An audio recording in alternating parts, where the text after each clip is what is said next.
Let's hear some noise. You guys should all be pretty proud of yourselves for being here.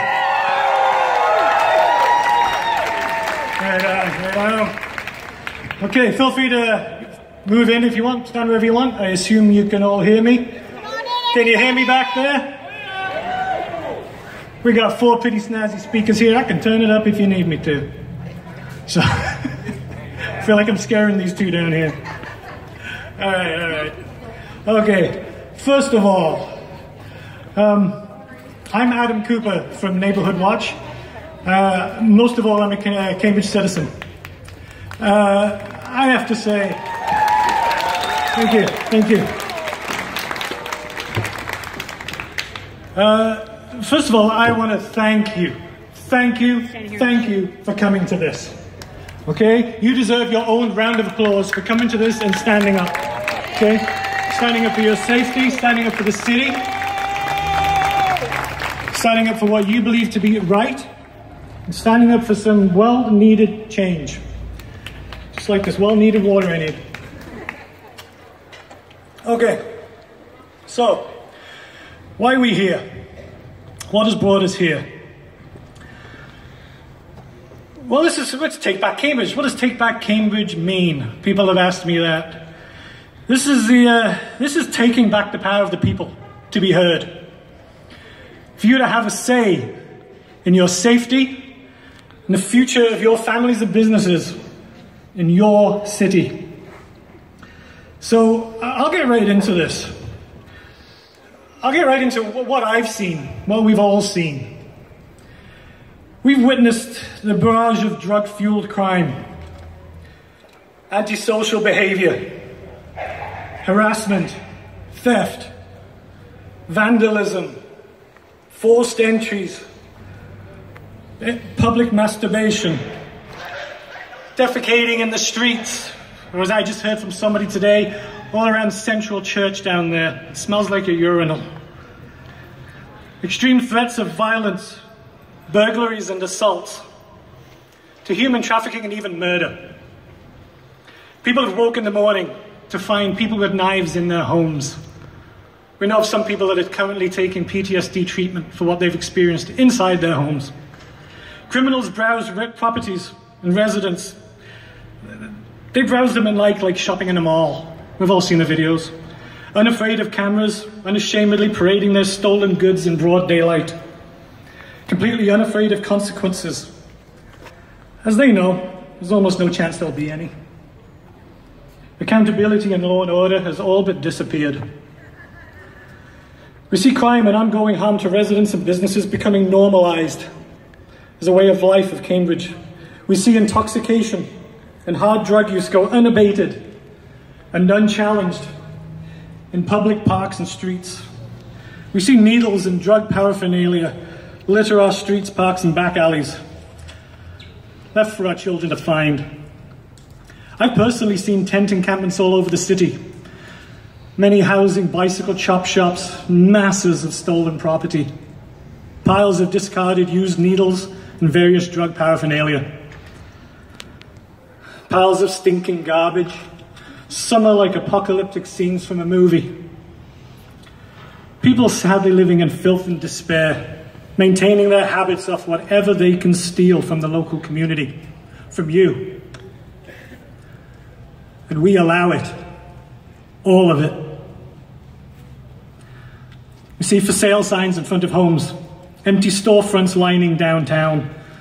They sit a sad testament to the residents and businesses that are fleeing our city, as they see no end to the crime wave, no help from our elected leaders. We see sufferers of drug addiction screaming in the streets, trapped in a sad downward spiral of psychosis and unhindered self-destruction. So why is this happening? Why has it been so bad the last 4 or 5 years? I mean, we keep seeing it called homelessness. We've had homelessness before. We've always had it. It's been around for centuries, thousands of years, but never like this. So I'll let you in on a secret, one that many of you probably already know. This problem we face is not homelessness. Yes, there's homelessness, always has been. Yes, there's an affordable housing crisis. But this problem here, the one that brought us all here today, the problem that's plaguing this city and others across the city is not that, it's drug addiction. Drug addiction being compounded by the enabling and maintenance of that addiction by the failed policies of so-called harm reduction.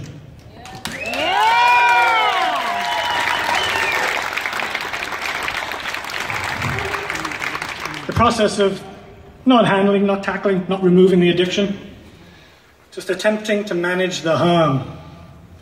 Unfortunately, we're experiencing its failures. Instead of fighting hard drug use, we now normalize it. Instead of vigorously discouraging an addict's continued poisoning of their body, we have systems in place that say, it's okay, it's society's fault. Personal responsibility no longer exists. There's no longer a focus on preventing addiction and the ensuing damage to society that's brought you all here today. The focus has shifted to maintaining their affliction, no matter what the cost. Because giving an addict exactly what they want has always worked, right? Nobody wants to make the hard decisions necessary to truly tackle the problem and actually remove the addiction that has both them and our community and many others across Canada in a stranglehold. This is not just a problem of funding. This is a problem of policy and ideological, activist-driven concepts masquerading as science.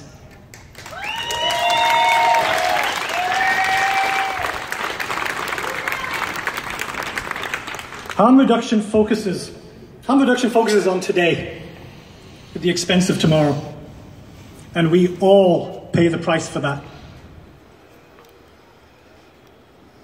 Too often we see those in power at all levels of government refuse to change ineffective policies, fruitlessly trying to force them into success, like jamming a square peg into a round hole, refusing to admit failed tactics, no matter what the cost. Not because they're working, but because they stubbornly refuse to acknowledge that a progressive policy has failed.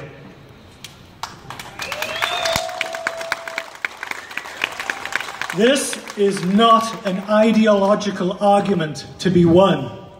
This is a problem to be solved. Problem that harm reduction has never fixed. Their efforts at showing compassion and being progressive have created a system of incredible suffering and incredible cruelty, where drug addicts are left to continue their self-destruction while you, the residents of this city, sit and wait for the next time it's your turn for your home to be robbed. I don't know about you, but I see no damn compassion in that. The concentration of harm reduction services within any given area, such as we see in downtown Galt, creates a veritable death trap of addiction enabling that attracts other addicts that learn of our well-earned reputation as a playground for crime and drug-related activity, where drug habits are routinely maintained in perpetuity. Drug kits are handed out to residents at local homeless shelters and by white vans handing out so many needles, crack smoking supplies, and meth pipes it would make your head spin. All at taxpayer expense. All while the resulting crime is simply brushed off, as if you and your suffering is just collateral damage, and the ongoing efforts of the province and Waterloo region to look like they're doing something.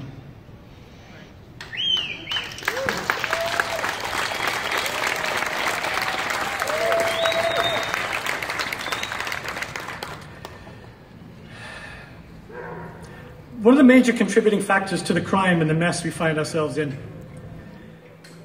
is the habit our leaders have of treating drug addiction as if it were homelessness. So why do they do this? Because sympathy is a great selling tool. Dressing it up as homelessness makes it easier for anyone to sell doomed programs and tactics to the public in order to look like they're doing something positive. This is usually done under the guise of housing for the homeless. We saw this recently with the Churchill Park housing plan that you might know about, where they just wanted to set up, but they're not pods, they're not homes, they were containers. Something that was planned, and is still planned, because they still plan on doing it, just not in Churchill Park. It's planned to follow the Lot 42 model in Kitchener. Something that you hear touted as a big success for the homeless by those behind it. The truth, however, is far from what they would have you believe. We've talked to people around there. Companies being forced to fix their fence that keeps being cut open. The district school board property there sees vandalism, used needles littering the area, tents being set up on their property, increase in local theft. Obviously, stolen equipment from the surrounding businesses can be seen throughout the area. That's the reality they don't want you to see, because it doesn't fit their sales pitch. It's just the poor homeless. It's much easier than actually tackling the real problem of addiction. That would take real effort and tough decisions nobody wants to make.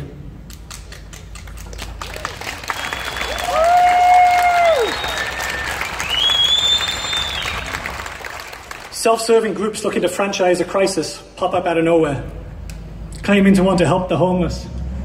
Makes them look compassionate and progressive. I mean, who would oppose helping the homeless, right? Once they've sold their plan to us in the region, the funding follows in a never-ending flow. That's one of the reasons it's great to call it homelessness. You can franchise it. You can cash in on it. Any attempt by people like us to suggest more effective alternative policies is routinely met with shaming. How dare you? You're monsters. More calls for us to have some compassion. And the crime continues. Some of the most serious victims of this, the genuine non-addicted homeless and the senior citizens who are thrown to the wolves every day in previously safe shelters and social systems that are now overrun with untreated addicts, many of which are abusive, unpredictable, and violent.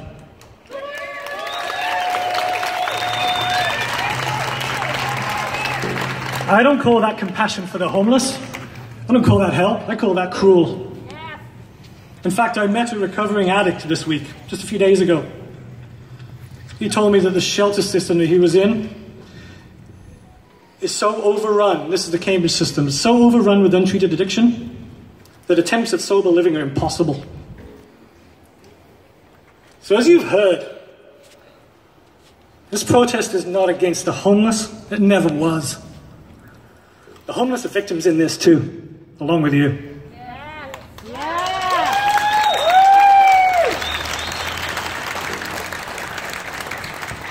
So what else is causing problems?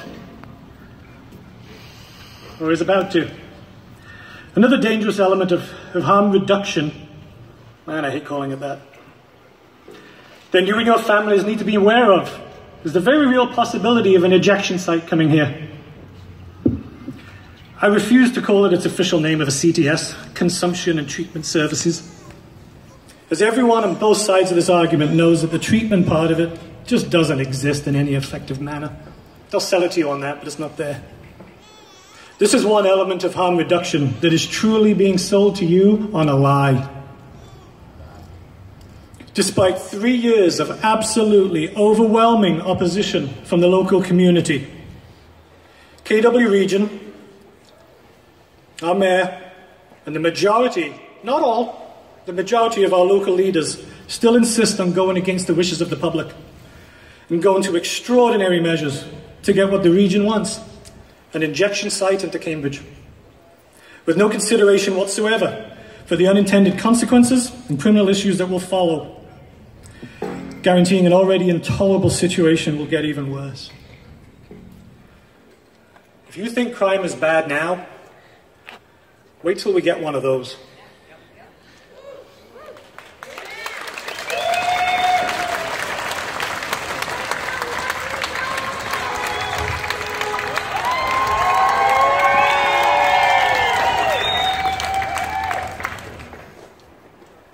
Remember, well, unfortunately, the needle handouts, you see, are mandated by the province. There's not much we can do about that here. Injection sites are not. We don't have to have one. They have to be requested. The Waterloo region wants us to have one. Our mayor wants us to have one. And some of the local councillors. We want a real mayor! Do something! She wants to have one, and many, again, not all. There's some councillors that are fantastic that stand up for us, but there are many that are not. They stand in line with the mayor and with the region trying to get one here. An injection site is only the start. Harm reduction is not just that. There's a whole big, long plan. I'll get to that soon. Their absolute refusal to acknowledge the voice of this community is frankly astounding. I've been there personally. I've seen it all. They hold community consultations to gauge public opinion on this matter, then ignore those opinions when they don't fit with their agenda.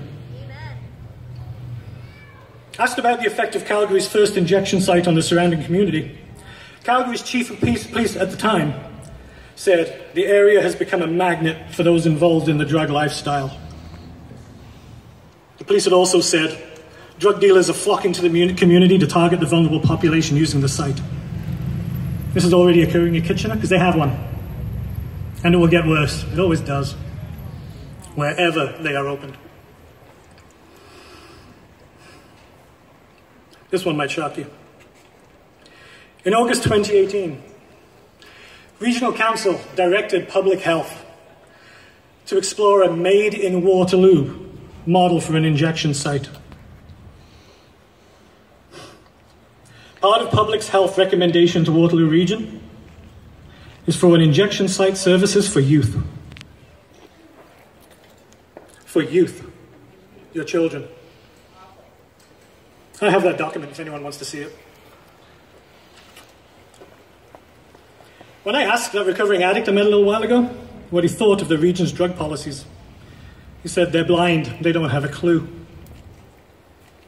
When I told him about the injection sites and the supporters of it who claim, well, it's to keep people alive, it's not for treatment, it's not for recovery, his exact reply was, they must be smoking crack.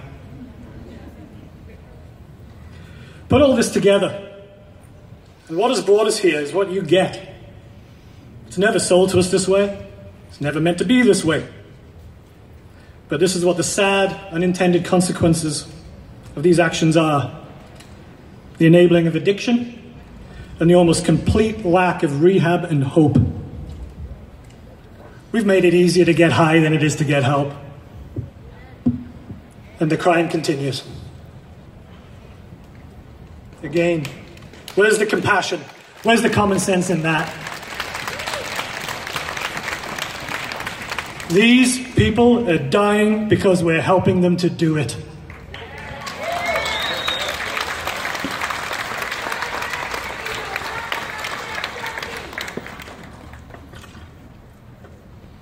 What if I'm wrong?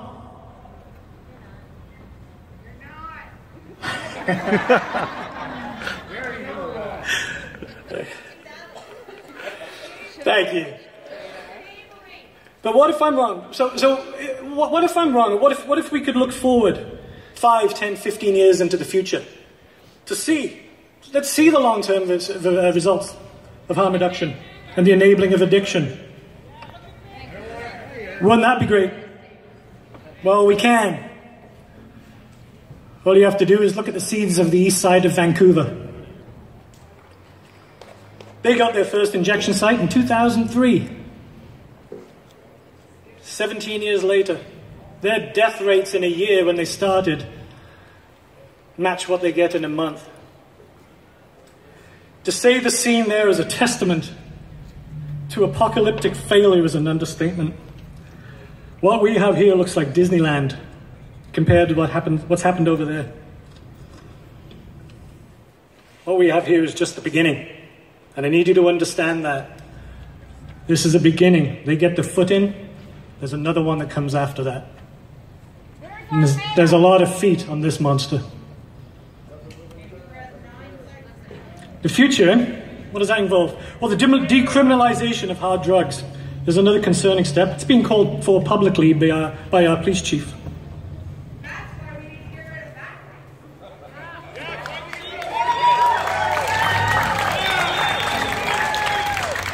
This was justified by him under the twisted logic of trying something new. This is a backward step that demands the normalization of hard drug use.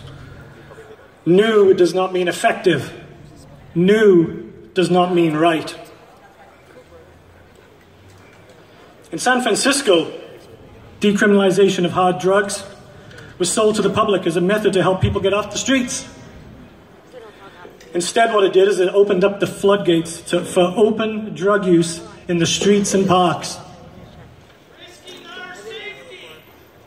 Right. All decriminalization did, it just took away the consequences for doing it. You could do it in front of the police. Why not? You took away the consequences.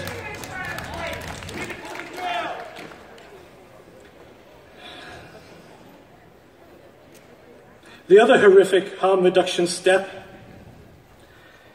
that's being pushed onto the public is the demand for governments to provide a free, taxpayer-funded, safe supply of hard drugs to use. As if any supply of hard drugs can be considered safe. Just last week, 10 days ago, whatever that was, September 2nd, Prime Minister Justin Trudeau says Ottawa is moving forward aggressively on ensuring safe drug supply. Can you imagine that? Our own Prime Minister wants to become the dealer that supplies the addicts. I'm not going to insult you by you thinking that you need the insanity of that to be explained.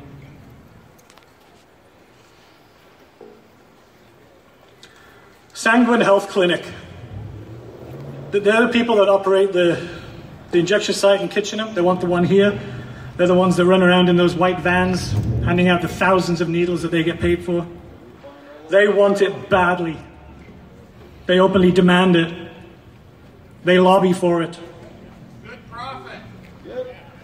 They promote its benefits in the media with misinformation and plain absurd logic. They want it as it would ensure the supply of one of the critical elements in their business model, the drug itself, thereby ensuring a never-ending supply of existing and new customers and the funding that goes with it. They want to give addicts their drugs, and they think you should pay for it. These are the people that claim to want to help people to sort out this crisis. Yet if you go on their website right now, you'll see they have a shop where they sell t-shirts promoting drug use. Look, there's the white van over there giving out needles. Can you imagine? It's Tuesday. That's not the van. That's not the van.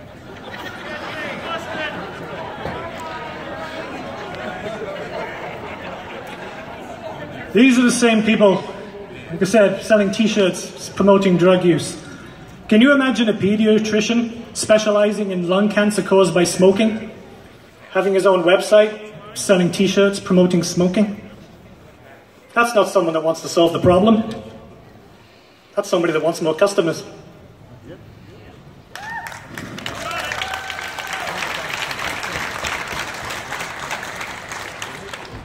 These are the people that just a week ago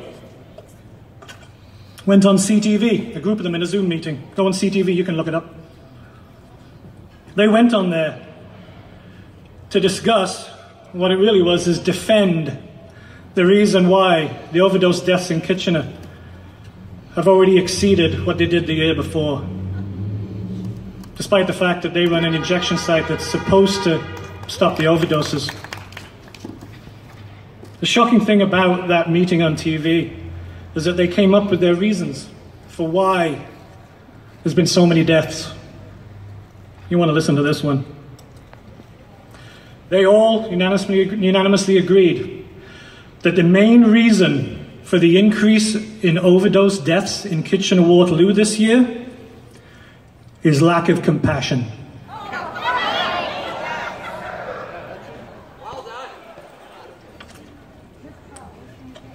The reason for the deaths is lack of compassion. And you need to realize,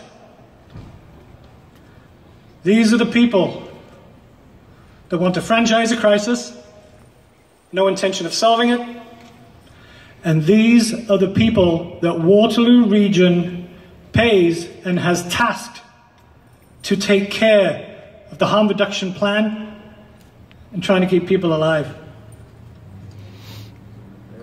Again, this isn't compassion. This is outright absurdity.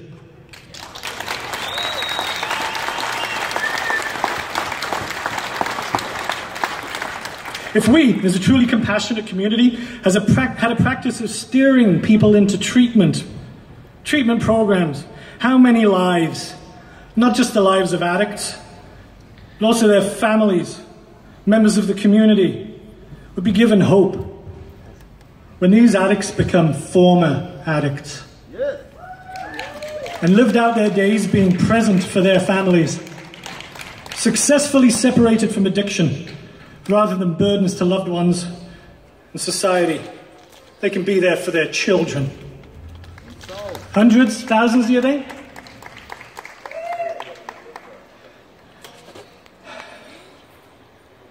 Harm reduction has proved inadequate as a strategy. In fact, it's proven deadly. It's a major reason for the crime that has enraged you all so much and brought us here today. It's time to shift our focus and public funding towards prevention, treatment, and recovery, along with an appropriate enforcement of law to protect the community.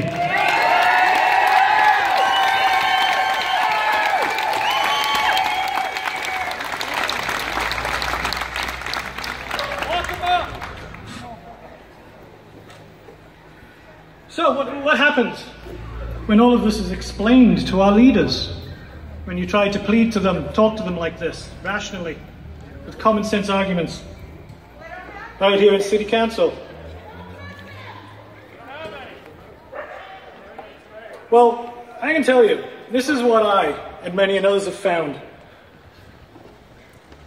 What we found is the indifference of many, again, not all, but the indifference of many in Council to the concerns of you, the city residents and the businesses. Sounds like a lack of compassion. Yes.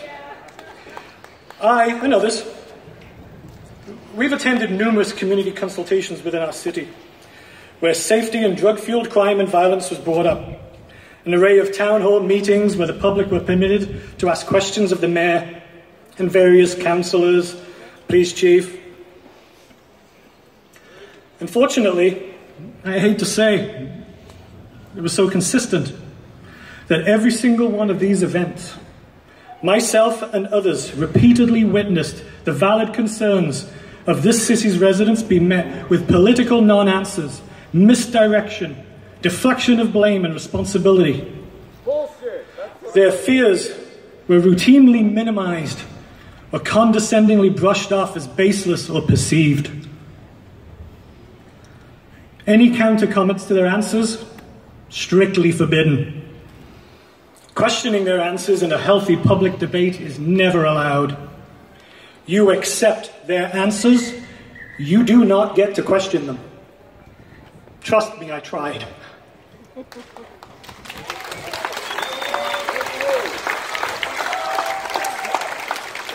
After attending these meetings, I came to the same disturbing conclusion.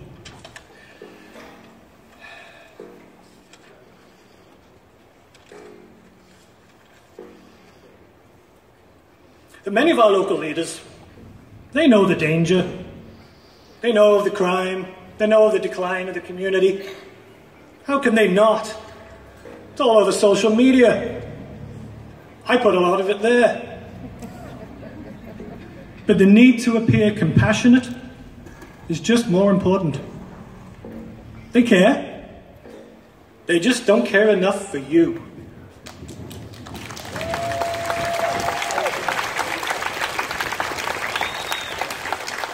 If you live around here and are victims of crime, show of hands, who's a victim of crime around here? If you live around here and you're a victim of crime, it's just too bad. You moved to the wrong area. Compassion apparently doesn't apply to everyone. It definitely doesn't apply to local residents and businesses, the lifeblood of this community. I hate to have to say this stuff. I personally asked our mayor more than once why it was okay to try to help one group at the expense of the safety of another. I never got a satisfactory answer to that. I doubt I ever will. But I can tell you what the answer to that question is.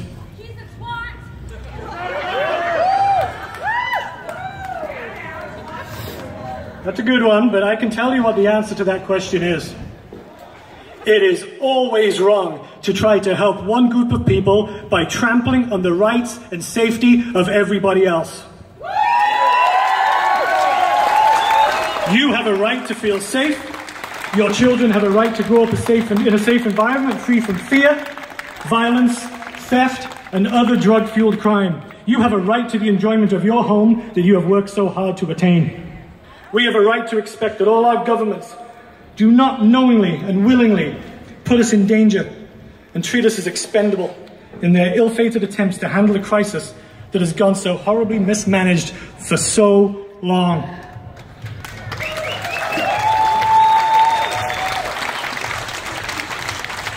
The silence of their indifference is deafening. That cry for help for this community has gone unanswered for long enough. So after all this, people wonder, what do you want? What do you want? I got a few ideas.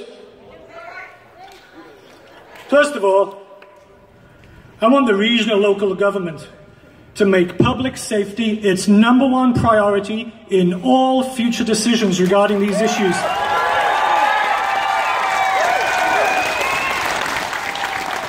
Any plans that sacrifice public safety are unsustainable and therefore will fail.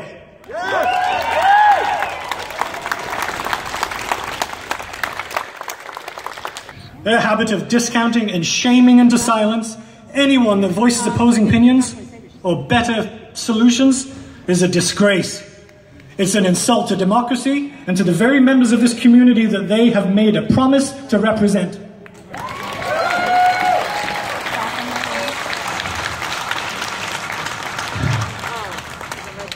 We need our city council to stand up for our city's residents and businesses, whether it be to specialty groups, Waterloo Region, or provincial government. They were elected to represent us and our interests. We expect them to do it.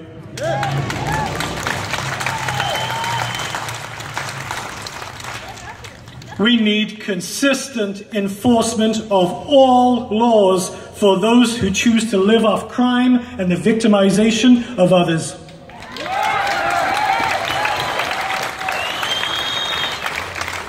Crime, no matter how small, does not get a free pass just because it originates from addiction or hides behind a tent.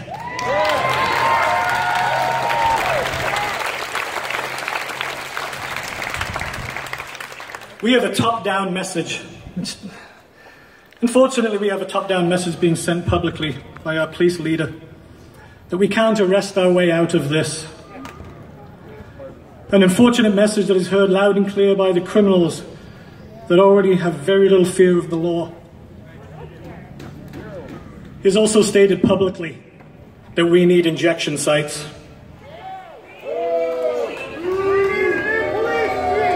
That's what he thinks. I think he needs to stop playing politics and start worrying about law enforcement.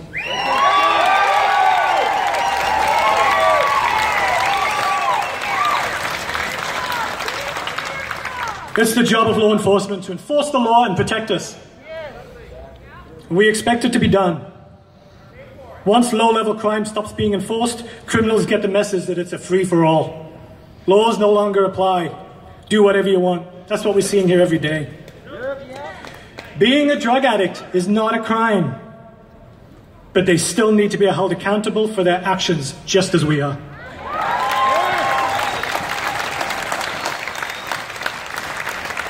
A two-tiered system of law enforcement is not acceptable anywhere, and it won't be tolerated here.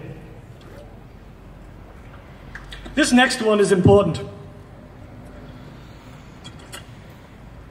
We, and everyone agrees on this, all sides of this. This is probably the biggest one for long term. We all desperately need the province to get real about this crisis with a massive increase in funding, along with a redirection of existing funds into a serious province-wide effort to effectively fund long-term, inpatient, addiction-focused treatment and recovery facilities that are equipped to handle the realities of hard drug addiction, so that this problem can be successfully addressed and not continuously swept under the carpet of homelessness.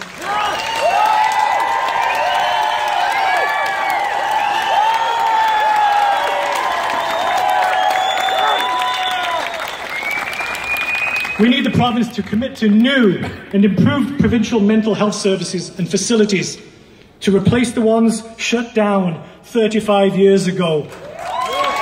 There is a need. There is a clear need. This is a crisis. We keep getting told that by all levels of government. It's about time the province treated it as one. Whether it's due to legal means as a result of criminal prosecution, or medical means due to the inability of a person to look after their own well-being, there needs to be some sort of intervention or the cycle will never end. The truth is that addicts are highly unlikely to seek treatment themselves. We've made it far too easy for them to continue. Waiting for them to be ready for treatment only shows a gross misunderstanding of the nature of addiction. We need our leaders to stop selling the public on doomed projects that continue to treat addiction as homelessness. The results of this always has been and always will be chaos on a huge scale, and another opportunity lost to actually do something positive.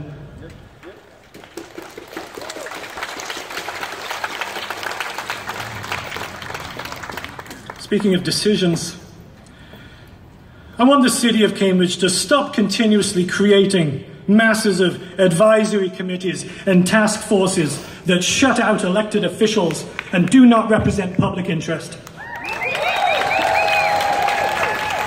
Our representatives that we voted for, that we elected, must be allowed to be included in discussions and decisions that affect our community, and not have those decisions made by special interest groups that have their own agendas.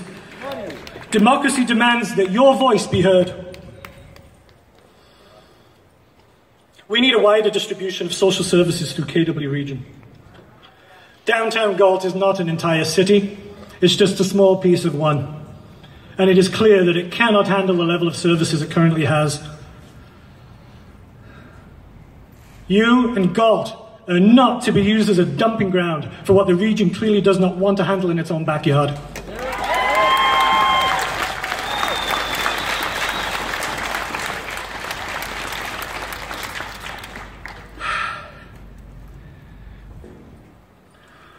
All levels of government have turned their back on logical, effective solutions in exchange for ideological stances that project them as modern and forward-thinking. If our governments don't start changing tactics soon,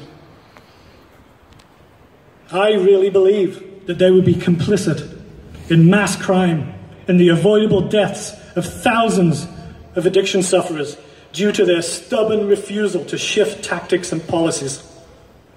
You need to run for mayor!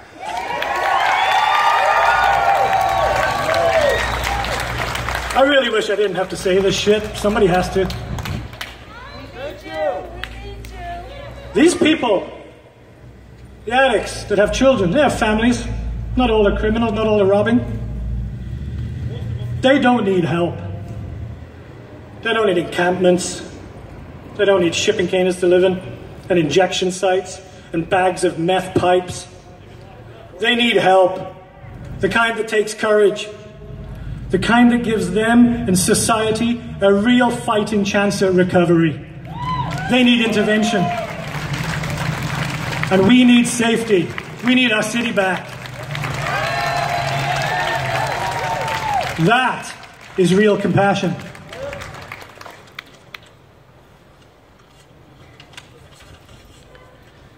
So what can you do?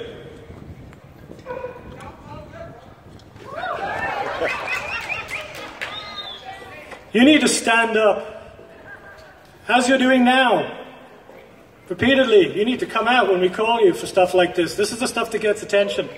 Trust me, it gets attention. We need you to stand up and say it loud, and you need to say it clear on a consistent basis that you are sick and tired of this crime and you will not tolerate it anymore.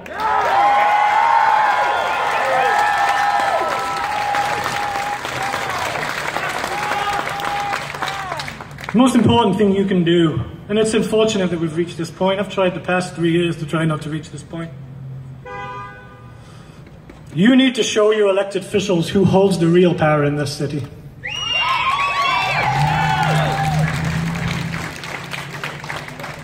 You need to learn about and educate yourself on your current elected officials. Learn about those that are not keeping their promises to act in your best interest. Those are not listening to you and continue to put you and your families in danger.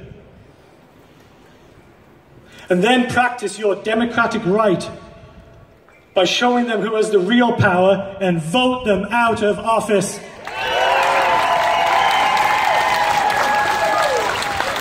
That is how you fight government for positive change. That is how you take back the power to have a say in your safety, for your family, for your future. That is how you take Cambridge back. This is your city.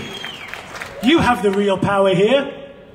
Nobody in Ottawa, nobody in Queen's Park, nobody in Waterloo Region, nobody that works in this building right here owns this city. You do.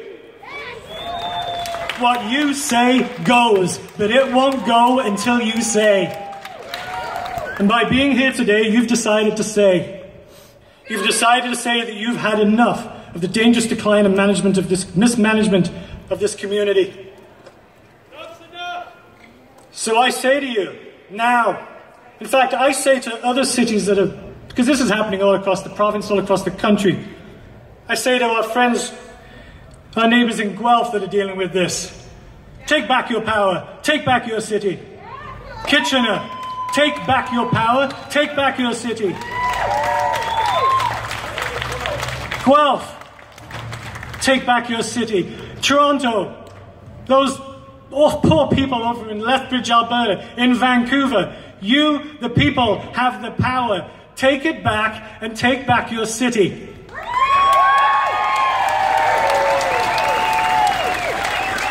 But right now here, today in Cambridge, I ask you here to stand with each other, to stand with me and march with me. March together today. Say you've had enough. Today, take back Cambridge. Thank you.